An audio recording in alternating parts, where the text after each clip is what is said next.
hariya Sporting ubundi tuganiriye mbere yuko tujya no mu mazina Edzo na Edi na Clarisse. Manchester United ikeneye umutoza umeze ute?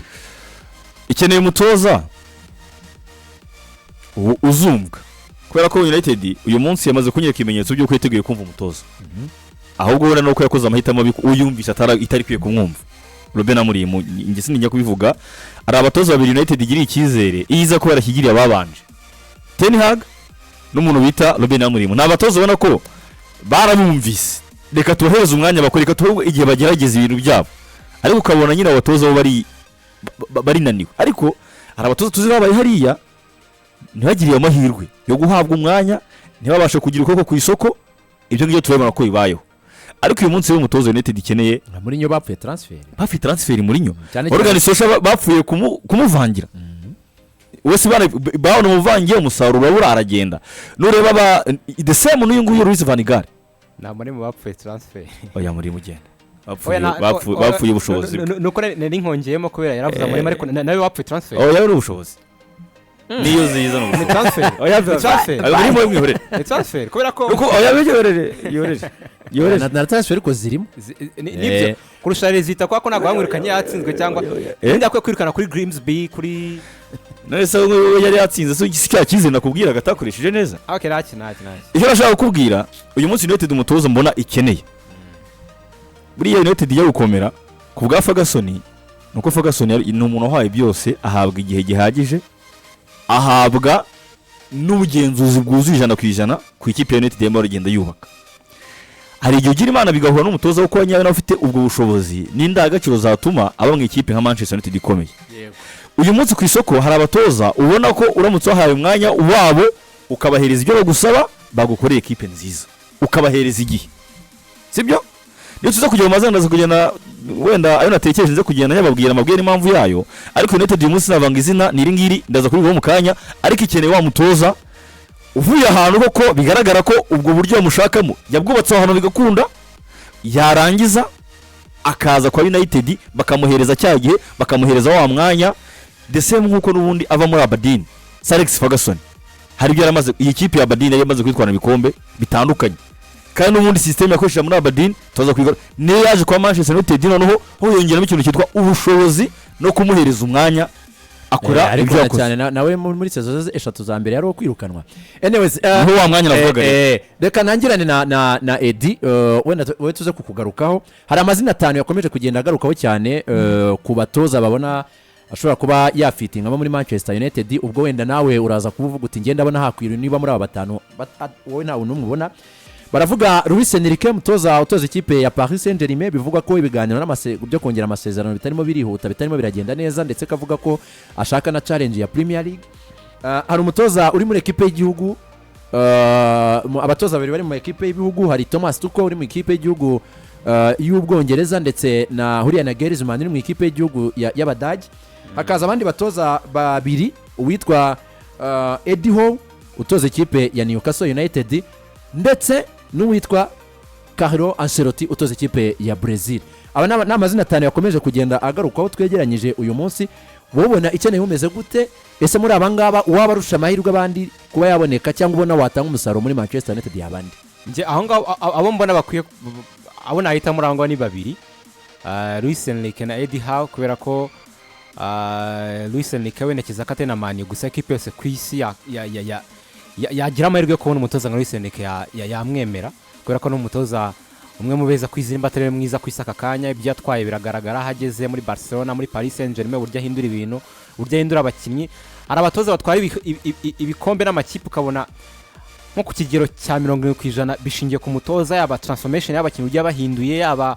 uburyo ikipe yateye imbere yaba ibitekerezo by'imikino yaba amayero umukino ngo ndavuga tactically ukabona bishingiye ku mutoza nka ku kigero cya 70%. Aba ngaba rero Luis Enrique ari monekeza ko rero ikipe yose agira amahirwe yo kumubona uretse Man United ikipe yose nifite n'izindi toza zifite abatoza beza yamwakirana ingoga. Luis Enrique aho ngaho na mushyiramo. Eddie Howe uburyo transforminze kuva yaza muri Newcastle agahindura ubuzima bw'ikipe akayigira ikipe itwara ibikombe yego yarashoye ariko yagize ikipe ihatanira Champions League bihoraho, ahereza igikombe cya Carabao Cup rero yarashize imyaka myinshi batayitwara, none anakorera muri situation zitari mbi kuko Newcastle ikipe imaze igihe ifite akavuyo, ifite cyane cyane muri sporting directorship yayo, hinduranya sporting director abo ni batatu mu myaka itageze no muri ine, gufata abakinnyi akabahindura, none n'uburyo ari umutoza mwiza mu guscoutinga abakinnyi. Twabonye uburyo scoutinze abakinnyi nka Alexander Isaac amuzana muri Newcastle akamugira umukinnyi udasanzwe kuriya, Sandro Tonali, aba Bruno Guimaraes,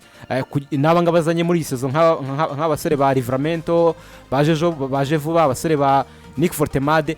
Ni umugabo uzi guscoutinga abakinnyi kandi no agira amahirwe yo kari mu ikipe ya Newcastle imuhereza freedom ihagije yo gukora ibyo ngibyo, yo kutaba umutoza gusireba tactique zo mu kibuga n'ibindi nk'ibyo ngibyo, agakareba n'uburyo control, akareba ku isoko, akareba abakinnyi nakwiye kuzana, akora n'umutoza tactique, n'umunyamayeri y'umukino kandi akaba noneho yaranahinduye n'ikipe tukayibona. Nekeza ko rero stage ageze no kugera mu ikipe nini y'urwego rwa Manchester United. Undi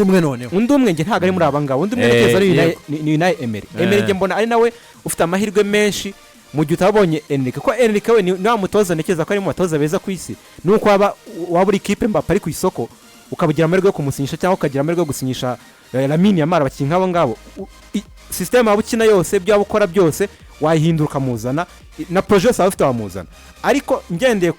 aho igeze Manchester United nekeza ko ikeneye umutoza nka Unai Emery, kubera ko ari umutoza wakoze ibintu ahantu harenze hamwe, watwaye ibikombe, wahinduye ikipe mu buryo butandukanye. None urebye cyane cy'umutoza ahinduye ikipe mu buryo bwari bwose, Unai Emery nekeza ko ari mahitamo meza kuza muri Manchester United. Reka tuze twumve na Carrick, ariko reka nkubwire ko nawe wakorera amafaranga hamwe na Ihugure app, aho ujya muri Chrome cyangwa se aho ushakishiriza kuri Google ukandika ihugure.net.rw, aho ubazwa rero ibibazo bitatu kandi ahangaha rero bakubaza ibibazo bakaguha n'ibisubizo, ibyitwa multiple choice urabizi. Hanyuma rero amafaranga washyizeho kuva ku 100, 200, gutyo kuzamura kugeza ku ushaka, iyo ubikoze ukoze ibibazo bitatu neza uhita uhabwa 200% yayo wari washyizeho, sibyo? Hanyuma rero ibintu bikagenda neza, ni mu buryo bwo kongera ubumenyi kandi ni no mu buryo nanone bwo gukorera amafaranga uri mu rugo. Cimire nk'umuntu kareba baza guko izi gahunda zikorwa, ni ihugure.net.rw ugakurikiza amabwiriza. Mu gihe kandi rero nakubwira ko hamwe na I&M Bank kugeza kuri ubu ngubu rero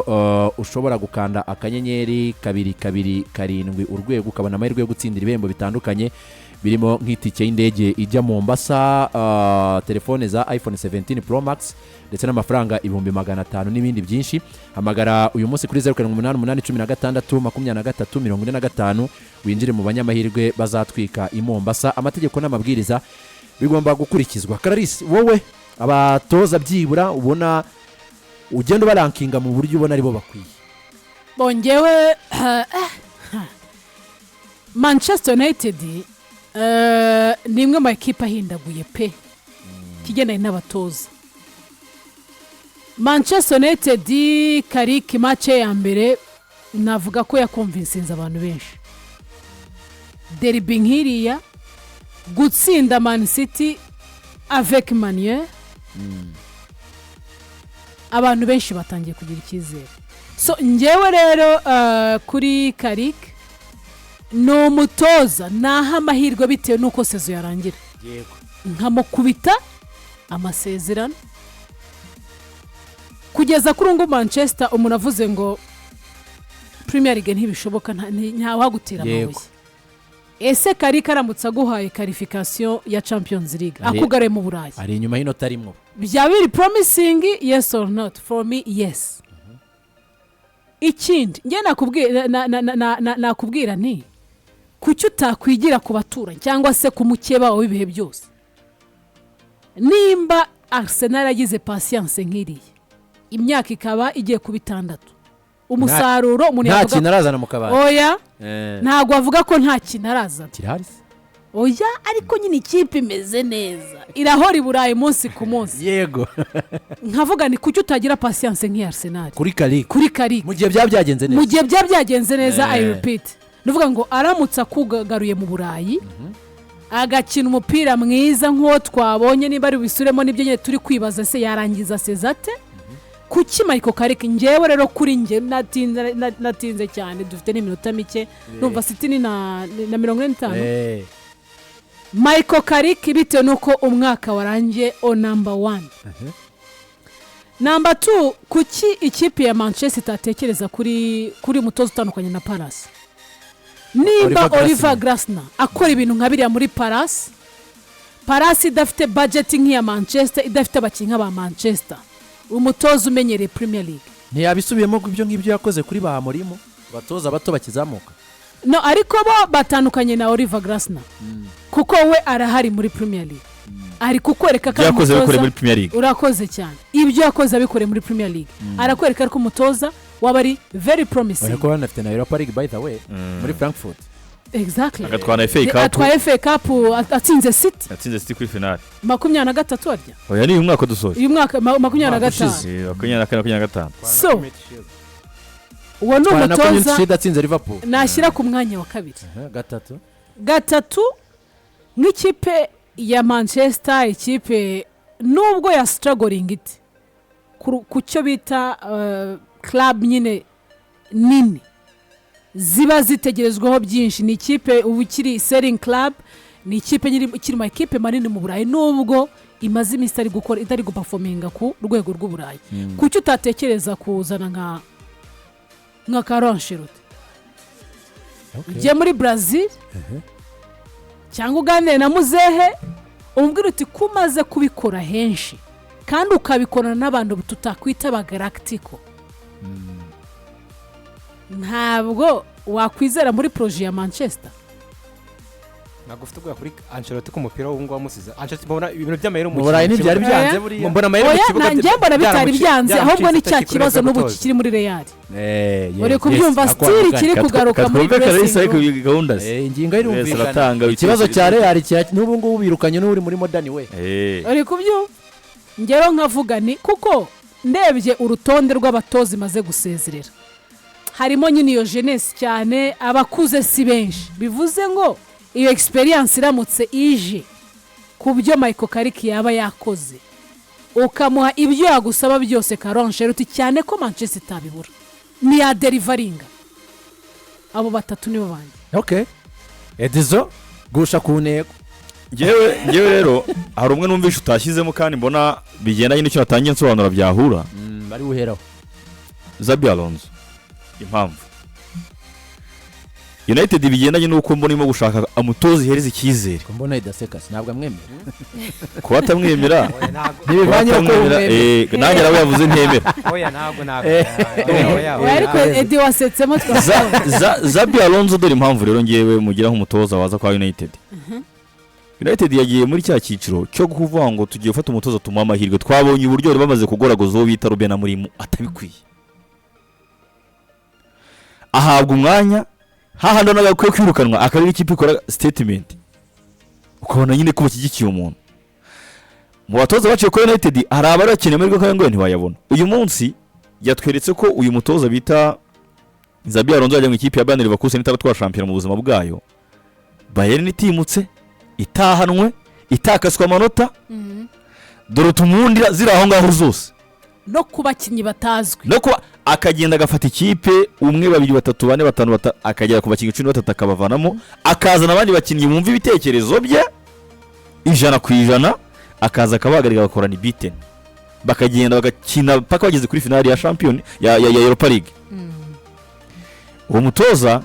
ava mu ikipe ya Bayern Leverkusen yego ntiyatwaye ko mwaka ukurikiyeho ariko ntago ya kipe sicika amazi nk'igikubitwa mu gitondo ni mu hajye ibya Leicester City yego ni ikipe yakomeje guhangana ukabona ko nyine iracyara aho ngaho nyine na Bayern iranga hari ikintu cyayibaho ushobora kuba yagira ute yakongera kuyisa nk'iyiba umugona uwo ni umutozo umwe wahawe icyizere n'ibyasabwa n'umwanya mwinshi kwa Real icyazize twese twayibonaga yagiye mu ikipe isaba gukontora igo z'abakinnyi United uyu munsi nta mukinnyi ufite wavuga ngo afite igo yarenze ekipe twarabonye ko United yakugira icyizere wakwirukana Cristiano Ronaldo ukamusura muri club akagenda twabibonye se United yagutrustinze nk'umutoza nta mukinnyi ugusumbya izina niba twarabonye Ronaldo yakwirukana n'umutoza nka Ten Hag nta wundi mukinnyi kwa United nawe watekereza ko igihe ikipe bamaze gushyira imbaraga zose ku mutoza yamwizeye uwo mutozemo kudeliveringa sinekereza ko ari umukinnyi uwo ari we wese watuma umutoza akazi kigapfa niba twarabonye yatandukana na Cristiano Ronaldo uwo ni umutoza wa mbere igihe aho namubonye aho umwanya akoze ibintu bizima aho bawumwimye yagiye nabwo ntari acika amatoza zose baherukaga niwe wari ufite winning rate iri hejuru kuruta abandi. Umutoza wa kabiri ni Enrique wa Paris Saint-Germain uyu munsi. Impamvu Enrique ni ihe rero, Enrique ni umutoza ubona ufite inyota yo kuzatuza muri Premier League. Ndibuka Chelsea bagirana ibiganiro, yageze i Londres aje kuba mu biganiro ariko birangira Chelsea muciye inyuma ya pointing undi mutoza Pochettino bari imbere ya Pochettino. Ni kwa Pochettino ntari ahantu bashaka Pochettino baramwapointinga Pochettino baramwihorera yigira kwa Paris Saint-Germain. We singaruka ku bushobozi bwe, abantu bose baraza ubushobozi bwe, n'umutoza ufite ubwo Champions League n'indi kipe yitwara, ariko dore impamvu mukomojeho. United mu United bwayo cyangwa se muri bwa bushongwe n'ubukaka yanarusha niyo Paris Saint-Germain bagiye ku meza yo kurama amakipe akomeye. Ibikwiye kubukoresha mu gihe nk'iki ngiki ifite ikintu yifuza, ifite ikintu yatekereza ko ikeneye ku isoko, igashaka izina rikomeye ikoresheje badge yayo. Apana wenda buri munsi kujya mu batoza bari promising, sibyo? Uyu munsi rero ndemera ko iramutse igiye mu biganiro gashyira gatuza kose ku mutoza bita Enrique,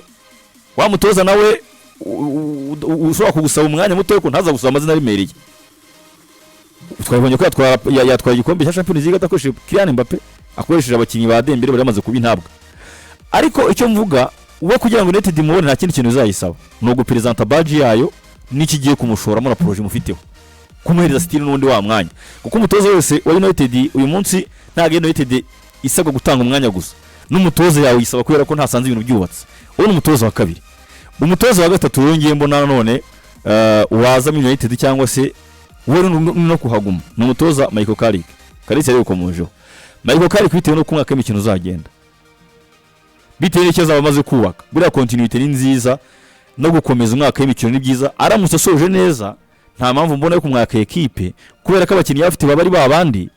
kongeramo abandi basanga abantu bazo kumva ibitekerezo bye byafasha United ko yakora umurongo mwiza ikomerezamo, aho kugira ngo bafate umutoza wenda agize iyo mikino myiza abakinnye. Ngiye numva niyo bakina Europa League uyu munsi, niyo bakina Europa League Manchester umwakinga iki bungubu mwakinaga Edizo Hafisiga.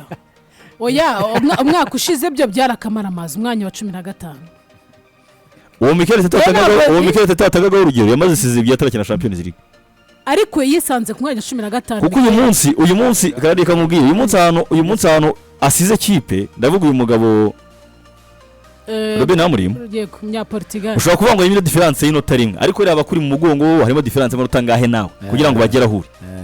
Ni ukuvuga ngo ni ibintu gishoboka ko wenda iyo Champions League mutayikina. Abafana ba Manchester United muri yasize ari 3 rimwe n'urishyizemo